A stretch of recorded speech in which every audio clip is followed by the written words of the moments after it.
Os próximos 5 anos, ou talvez 10 anos, será ano de habitação para todos, década de habitação para todos, década de água para todos, década de eletricidade para todos, década de educação para todos, naturalmente, e saúde para todos. Portanto, é essa a questão fundamental deste país, porque há condições para se fazer isso. Há condições para se avançar em arrancar toda a população para fora do nível da pobreza. Mas é preciso para tudo isso seja sustentável, tem que ser feito dentro de um plano e um programa que envolva todos, de inclusão no processo. Bom, a política da Fratelli sempre foi de iniciar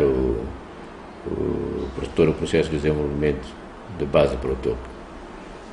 Mas isso tem como ponto de partida também criar capacidades a nível da base. Não capacidades de muita coisa, mas é preciso trabalhar com as populações a nível de aldeias e sucos para eles serem parte do processo. Não podemos, de forma alguma, querer desenvolvimento